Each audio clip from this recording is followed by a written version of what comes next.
Today, on the $1 Million Mind. But I got started just like anybody else, just wanting more out of life. Got tired of just being sick and tired. So I just had to get myself around the people who had the things I wanted, so I knew what to implement. So I tried so much stuff, so I was learning. You know what I'm saying? It's working on me. It just wasn't happening immediately. So I'm learning about content. I'm learning about copywriting. I'm learning about like saying things in a way that make people want to listen. It's just that I didn't have any money to do it. I would say that it takes a long time to start getting crazy results because once you have a skill like credit or funding or taxes or something that I would say, like, if you can help somebody get a specific result that solves their problem, now you have a way to monetize.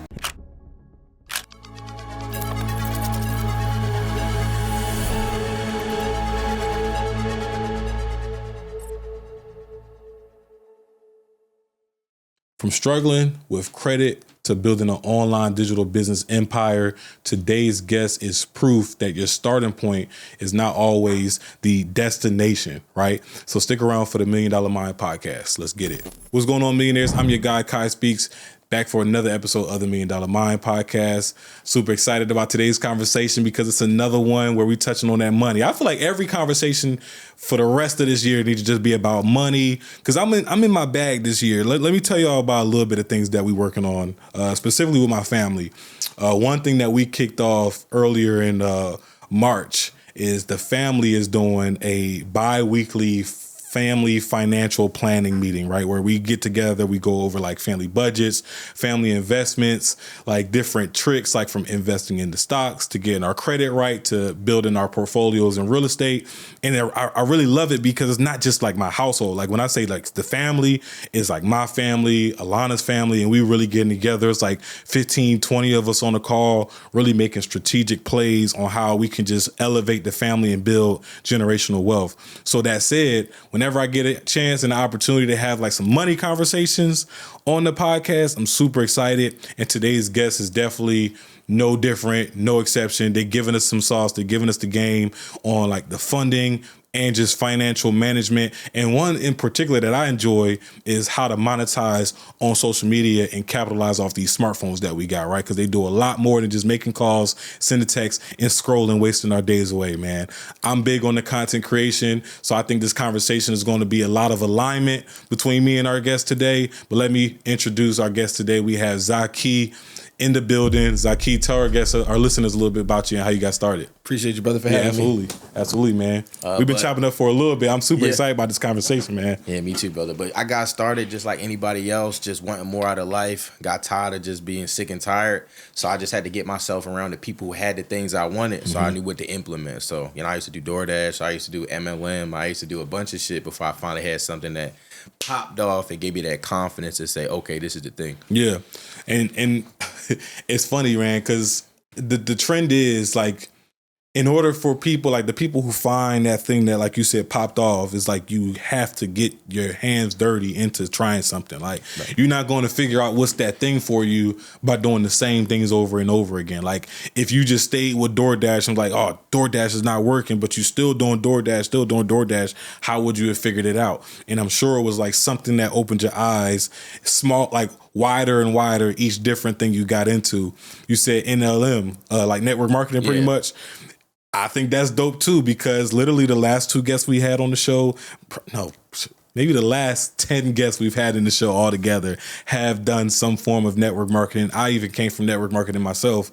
So we don't got to stick on it too long, because I'm sure our guests are like, okay, we get it, Kai. Network marketing is probably a good thing to do. What was your experience with network marketing? Like, what opened your mind to like wanting to try it? And then when did you realize it was time for you to transition out of network marketing, and what skills did you get from it? Oh, I got started in network marketing. Everybody hate network marketing, bro. The people who hate network marketing never make money, but the people who made money don't have a problem with it. But I got started in network marketing when I was like 16 years old. I had a family friend. They were doing MLM, and they were like, I forgot the company, but they were like selling like equipment online or something like that. And it intrigued me. I'm like, wow, you're able to build an online business? And I'm like 16 years old. So I was too young to sign up. So I got my mom to sign up. But fast forward, like I didn't know how to market. I didn't know how to do anything because it really wasn't no leadership. So ultimately didn't make any money. But that's when my homeboy, he got in a company, I think it was called ACN, right? And he was like my best friend. So he was like, he's kind of like how you are about getting money and stuff. So like if you give me a call like, bro, I found something that can make us some bread, I'm gonna take you seriously. And that's the kind of relationship we had. So I went to an event. I kind of was a little skeptical. It was people wearing baggy suits. I'm like, ain't no way nobody in here getting money. They got baggy suits on. So I'm like, I didn't even pay attention. You know, I'm just, you know how it is when you do MLM. He came and got me, so I was stranded there until the event was over. But that's when, you know, his upline tried to close me. Like, hey, bro, so what you think of the event? I'm like, I don't really think of anything. She was like, so are you plan on doing this? And I'm like, not really. So he's like, why not?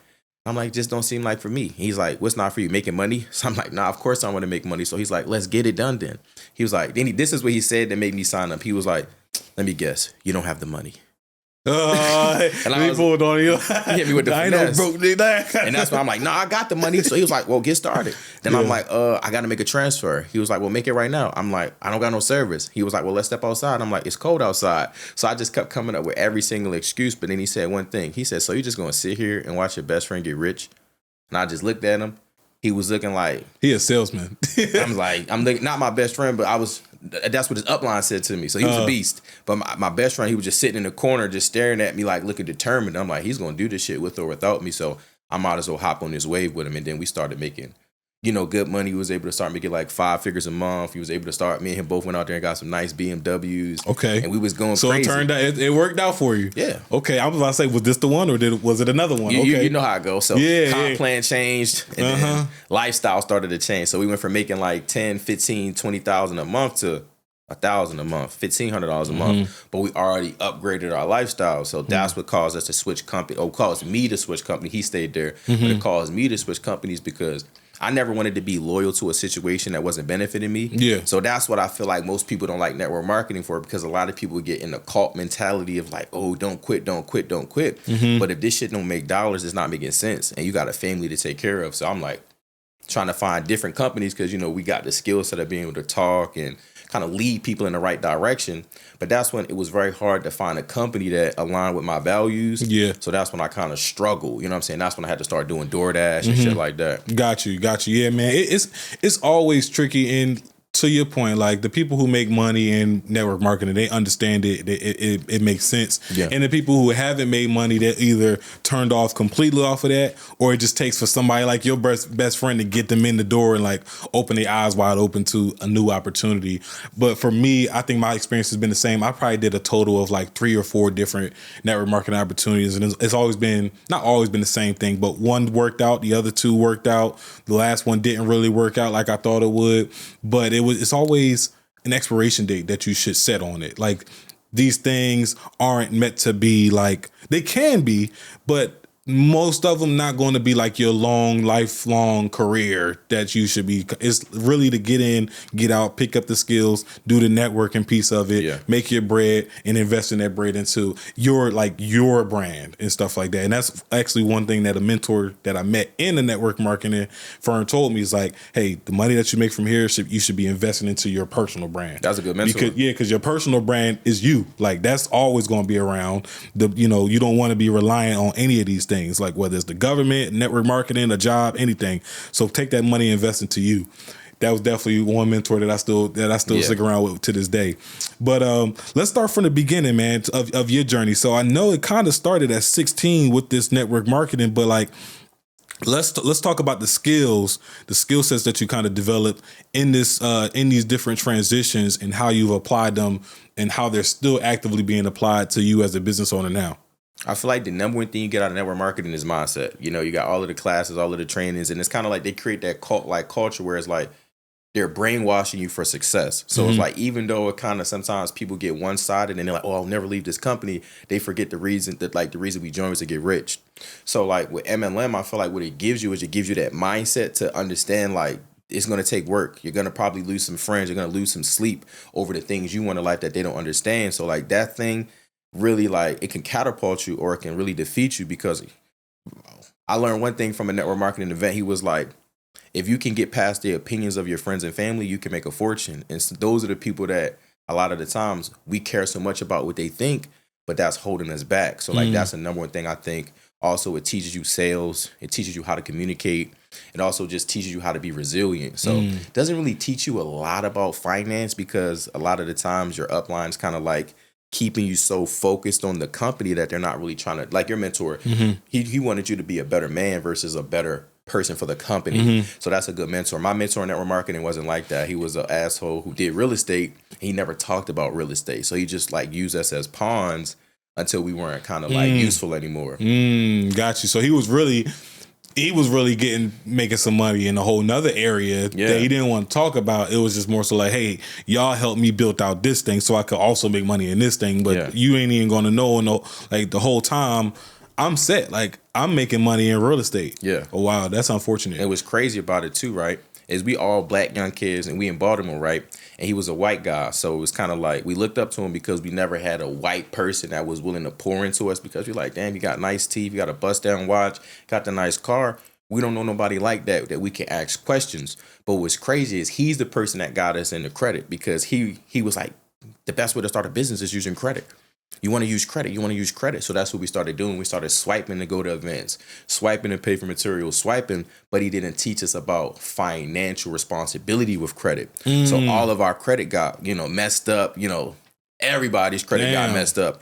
And that is kind of like what turned me off about the network marketing because I'm like, damn, why y'all not vetting these people before you put them at the face of the company?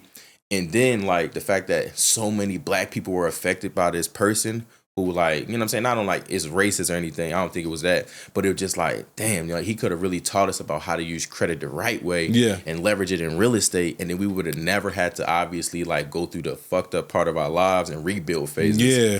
But then also in like the same token, like it's kind of like it was like a necessary evil because like you learned the hard way. Like, in the perfect scenario, we will all love to learn the easy way. Like we will all love to learn by somebody telling us what not to do. And like, we think we're going to get it through our thick skulls just because they said, don't do it. Like, I'm not going to do it. But sometimes even when people say don't do it, we end up doing it anyway. Yeah, facts. So like, I mean, it's unfortunate because it sucks that trust that was built, you kind of feel betrayed in that moment.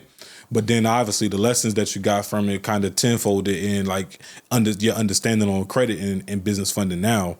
How did you end up in Baltimore because you said you were originally from Jacksonville, right? Nah, that's where I live now. So I was born in New York and then, single mom, we trying to figure out, okay, which city's the cheapest, which city's the easiest. So we moved around a lot. I actually went to like 12 different public schools until I got to college. So much instability, but then we got to Baltimore, and that's kind of like when I started being raised. I got like you. Middle school. Okay, cool. Okay, now it makes sense. So you're from up north? Yep. Okay, now it makes sense. All right, cool. So you was in Baltimore at the time, doing this network marketing thing, still trying to figure it out. At one point, so when y'all credits got messed up, what was the time period from when you left that company, messed up credit, to like now learning the ropes about funding and like pretty much rebuilding your credit from the ground up? What was that time period like? What was going on? 6 years. I left the company in 2014. Wow. And that's when I bought my first credit ebook in 2020. Wow. So wait, you bought your first credit ebook in 2020. So this is the journey now to rebuilding it. Yeah. So you went 6 years with like essentially like bad credit, doo-doo credit, 6 years. Man, what was going on in these 6 years? Like, were you trying to still build new businesses? Like, were you getting denied? Like, to walk, like, help paint the picture. So, once you leave one company in network marketing, you try to go find others. So I probably spent 3 years probably bouncing between companies before I'm like burnt out. Like, man, I'm not trying to see another living room. I'm not trying to see another meeting. I'm not trying to see no pyramid structure business. And that's when I started trying to like, all right, well, what can I do? Because I don't want to work a job. I don't want to work for anyone. I know I got skills. So that's when I went through the roller coaster of entrepreneurship, trying to figure out what's going to be my next thing. So, I tried drop shipping. I tried Forex. And I kept running into the same problem was like, you need capital to make money in some of these industries. So I'm like, all right, well, I need to figure something out. So that's when I started kind of paying attention to my credit so I could get the capital. Wow.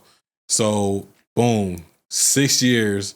Bouncing around different network marketing opportunities, tried the drop shipping, tried the, you said drop shipping and what else? Forex, everything, bro. Like anything you out there, I tried it. Amazon, FBA, everything you see on social media. I was trying it all. I was trying to figure out what's that thing that's going to stick for me because it's like network marketing showed me too was that like it's a high paying job.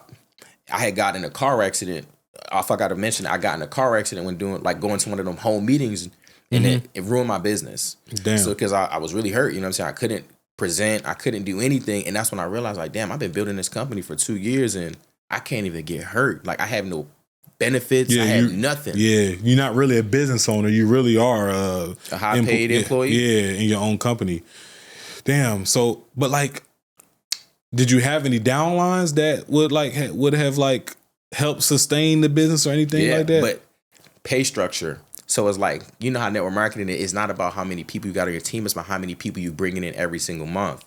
So it's like I couldn't physically be out there. You know, I'm hurt. I'm going to PT. I'm trying to get myself back together. So I couldn't be actively recruiting like that. And I was the head of the snake. So you cut off my head, nobody else knows what to do.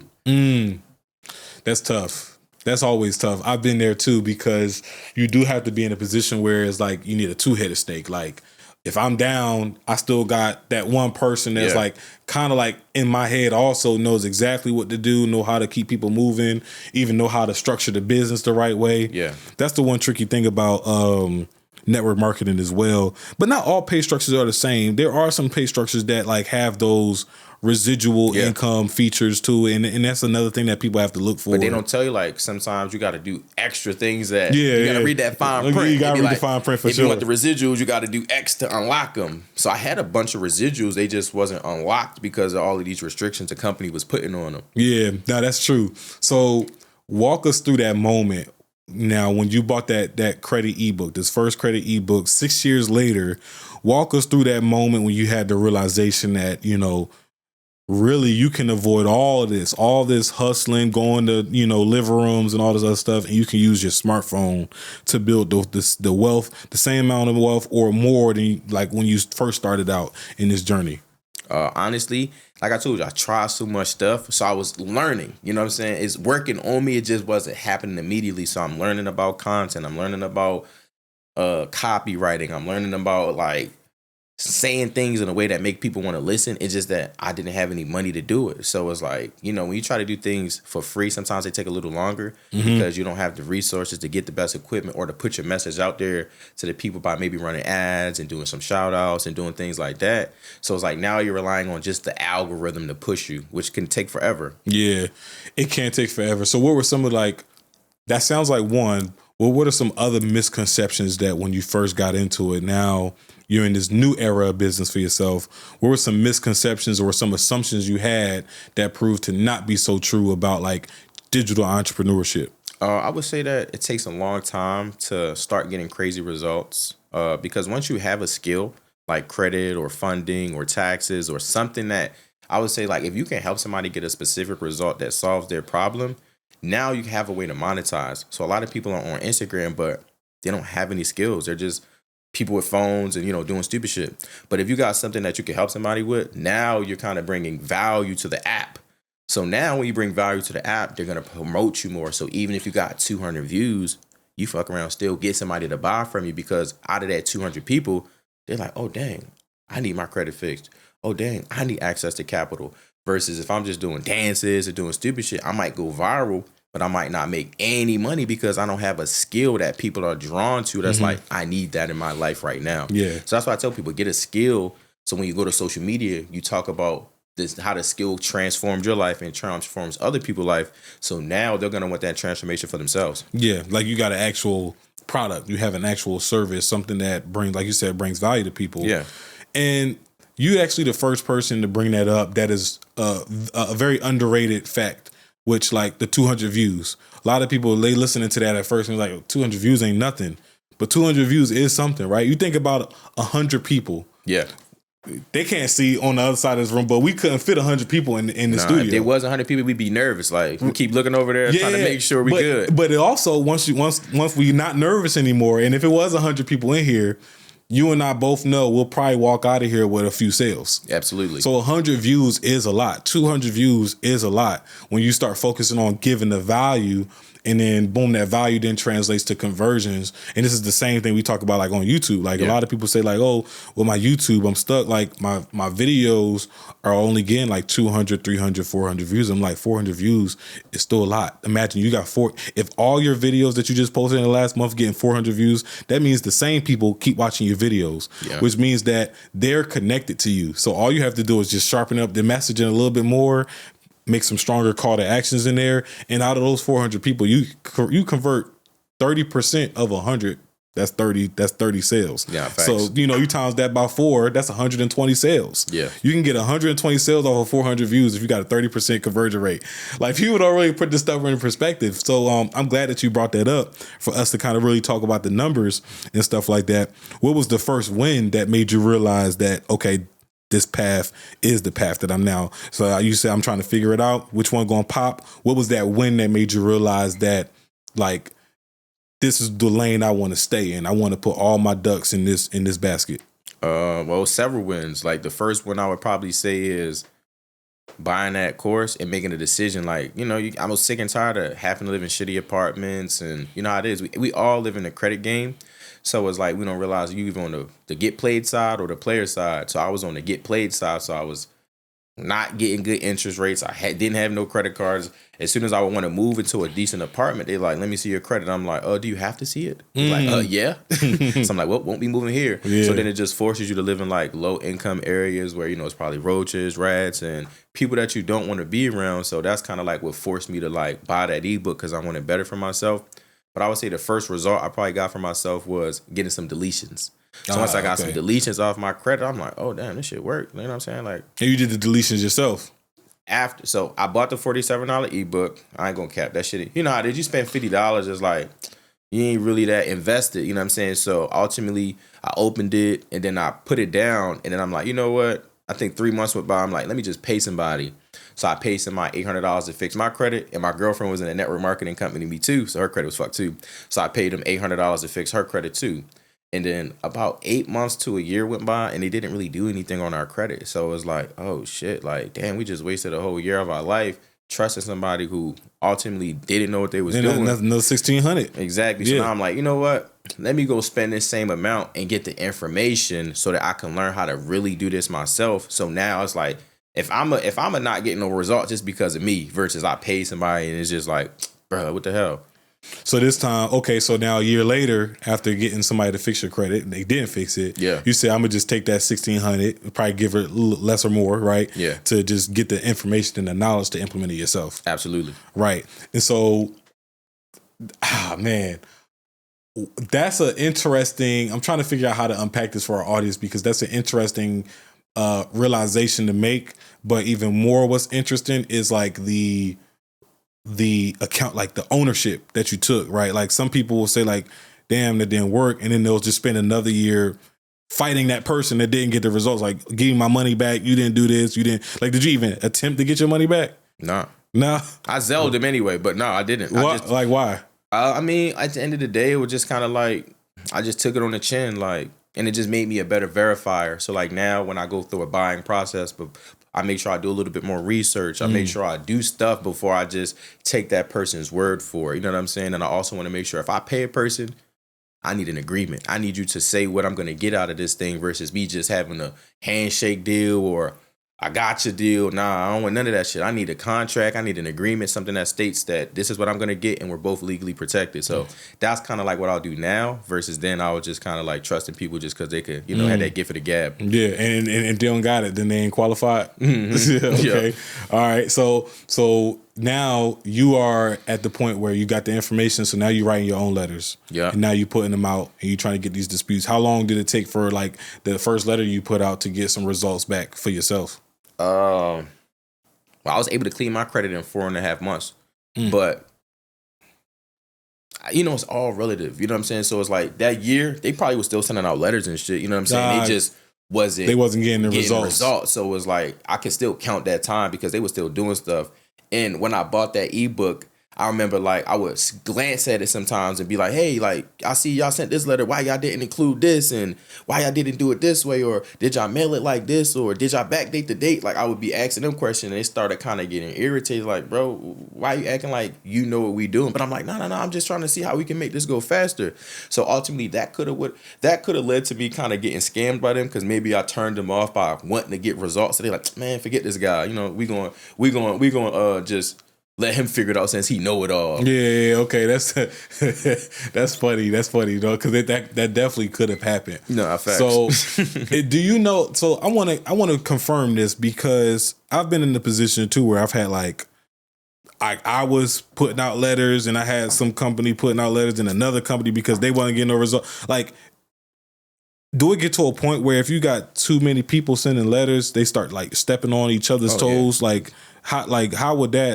How would that affect you if you had like if you were sending out the letters and they were still sending out those letters? They probably would have disregarded them like spam. So I always tell people like you only want one person working on your credit at a time because if you sending in multiple disputes before one is processed, they're gonna be like, oh, this is frivolous, this is unnecessary, and they're just gonna disregard it. So just one at a time, either you or someone else. Either you or somebody else. Damn. Got to make an announcement. Got to make an announcement. All right, so that was one of the wins. You said it was so many. If you could recall like another win. Oh yeah, so that happened after my credit was cleaned. I got the information, so now I'm knowing how to build my credit. I'm knowing what the banks are looking for. So my first win was going to Navy Fed, and I had a $200 secured card before this, and they had approved me for $3,500 unsecured credit card. So I was like, oh shit, like this stuff is working. Like I just cleaned my credit. I just went from a $200 secure card with Open Sky to a $3,500 card with Navy Federal in less than 9 months. So I'm like, dang, this is crazy. Like, this works. Mm-hmm. So what it made me do is it made me took that $3,500 and go get more information. So I'm like, I was about to say, what did you do with the $3,500? I need more. You know what I'm saying? Because information changes situations. We don't know what we don't know, and I don't want to figure this thing out. I want to find somebody that already has the results that could put me on game so I could get there faster. Yeah. So one thing, because you said information changes your situation, I want to kind of dive back a little bit because I remember when you mentioned that mentor that kind of like messed up the credit, that started this whole thing, right? Yeah. And didn't teach the financial responsibility. As now you're getting better and you're understanding these things and you're getting the information to improve your credit with some like financial information that you were learning so that you could be a better manager of like how to use this credit responsibly. One thing I learned is most people don't have an income problem. I mean, most people don't have a credit problem. They have an income problem. So a lot of people think like, oh man, my life sucks because I got bad credit. No, your life sucks because you're not making enough money. So once I kind of transitioned it from like blaming this person because my credit was messed up and start realizing like I could still be getting some money with bad credit. And that's kind of like what like created that spark, because I tell people like I talk a lot about credit, but credit make people lazy because they be sitting around waiting, you feel me, I'm gonna get the funding, but it's like, bro, your credit fucked. That shit might take 6 to 12 months. So you about to sit on your butt and wait versus start taking action right now. So then you got some little bit of results for yourself. You got some foundation built. Now when you get the funding, you adding, when you get the funding, my bad. Now you think it's back where it is? Yeah, we good. Right. So now when you get the funding, it's like it's adding gasoline to it. So all right. But like the income part is so tricky though, because like for a lot of people, it's like you can only make so much, especially if it's like situations like you only got a GED or something like that. So like income is like hard to increase your income, but that's why we're relying on that credit. So because sometimes the credit, when used wisely, that's what you need to bring in the income. Yeah. So like, what are some like tips or like tricks that you may have for people to like increase their income while they're waiting for results, while they're waiting for this credit to be increased and stuff like that, outside of you got to just get more income or get a new job? I tell people like, you gotta know something. So if you broke right now, you shouldn't even be on social media. You should be on DoorDash, Instacart, Uber Eats, and making some money for yourself, because those are apps right now that you can download and literally start doing deliveries and start picking people up and start making some money. And that's what I did, after network marketing. After all of those years of struggling, I'm like, I was stuck in my own way. Like, bro, I don't want to work for nobody. I don't want to do this, But that's when I finally got out of my own way. It's like, you know what, bro? Let me just get on this app real quick, make a little $50 so I can reinvest it back in my business. You know what I'm saying? So then I started doing DoorDash, and I was able to stack up like 7K in like 5 weeks. Wow. I was doing this shit on a bike. Yeah, you was doing. Bro. Yeah, you was hustling. I was on a bike though. Like I lived in Venice Beach, Cali, and in Venice Beach, it's kind of like one of those communities where it's kind of like how some of these parts of Atlanta are, where it's like all these buildings and apartments around the corner, so you don't really need a car. You So can hit a lot of. I had one on offer up. Grabbed me. I borrowed the money from my girlfriend too, so I borrowed $350 from her. Got a motorbike off offer up, and I was doing deliveries off of there, and that's why I made 5K with that one. But it broke, you know what I'm saying? So that's when I had got an electric bike. You still got your 5K out of it, paid your girl back her 300. Yep. Okay, man, that's smooth. Right. It's a lot to unpack so far, Zakee. And for our listeners out there, if you're resonating with his story so far, just go ahead, drop a smartphone emoji in the comments and let us know what part of the story is hitting home for y'all. But as we starting to transition a little bit, bro, like, let's segue into like the digital product era, because that's the perfect transition actually when we talk about these apps and the rise of the gig economy, from Uber Eats to DoorDash and all these other things out here, and now we have the rise of digital products. I guess my question is, what's a framework that you realized, or what's a framework that you have for someone creating a digital product that actually sells or can actually give value to someone? You want to focus on one person, one problem, one solution. So a lot of the times we try to help everybody, and that's why we sell to no one. But if I can find that specific person dealing with a specific problem, and I can find that solution that they're craving, and I just put it in an ebook, put it in a course, and I sell it to them. I verify everything you just said right there. That's some real game, because what we call it in the like film industry is like the avatar, right? Yep. Like what your avatar is. And like you're right, some people will get into business for the first time. It's like, I just want to help everybody. I want to change all the lives I can change. And it's like, yeah, I get it. It sounds honorable and stuff like that, but you're not going to change any lives if you're trying to change every life. Facts. But if you just focus on like, not even just like, what's that one person? You want to get into like, where do they hang out after work? What do they do for work? What type of friends and family do they have? What music do they listen to? If you figure out all of that, now you know exactly what type of content you should be making, because now you know what type of background music you should be putting in the content, because this is going to speak to, I even name my avatars. Like, so they like for each product that come with an avatar, I give them a specific name because they have to take on an identity. Because if you help that one person, that's how you get the virality of them sharing, because that's going to resonate with them. Because you speak, it's like literally looking in the camera and speaking to that person directly, and they just, I feel like they're talking directly to me because I am. And so that's how people share, like, oh, I gotta share this with my aunties, I gotta share this with my uncles, share this with my best friends, because it resonated with me so deeply. But if you're just talking to everybody, I'm just watching this like, this shit not for me. He talking to that other person, like he talking to that person, because I'm not feeling a connection. So I second that 1000%. When did you come to that realization? When I was trying to sell everything. I'm trying to help this person, help that person. I'm like, damn, I'm struggling right now. You know what I'm saying? And I really started going crazy with the digital products, just to give y'all some game. I started doing it on TikTok Live.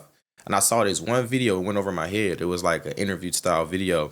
And the guy was like, so tell me how you make, he was like, how much money do you make? He was like, $1 million a year. And he was like, what? Tell the people how you make it. He was like, I just get on TikTok. He was like, well, what are you doing there? He was like, well, I go live and I give people information that I've accumulated over my experiences in real estate and finances and all of these things. And from there, they trust me enough to buy some of my products or want to work with me on a higher level. And I was like, oh, this guy's rap. What the fuck is he talking about? You know what I'm saying? Just scrolled, kept moving. And that's when, I'll say about 6 months went by, and I started just seeing what he was talking about. Like, I got on this one girl's live, and she was talking about, I think she was talking about like CDFI funding, and I'm like, and it was amazing. You know what I'm saying? Like, when I tell you it was amazing, I might be giving y'all way too much game right now. Somebody gonna take this play and go make 100,000 before the year is over, right? Yeah. But she would get on there and she would talk, like, oh, let me get the whole place. So like, I got on there, she was talking about CDFI funding and like how to get it without bad credit and all of this stuff. So I was like, man, this is super enticing information. Really great presentation. Then at the end of the live, she was like, okay, well, if you want an opportunity to, learn this information more in depth, drop me in the comments or something like that, right? And then everybody was dropping me. And that's when she was like, well, I'm gonna give you guys the opportunity to purchase my ebook right now for X price. So I was like, damn, this is amazing.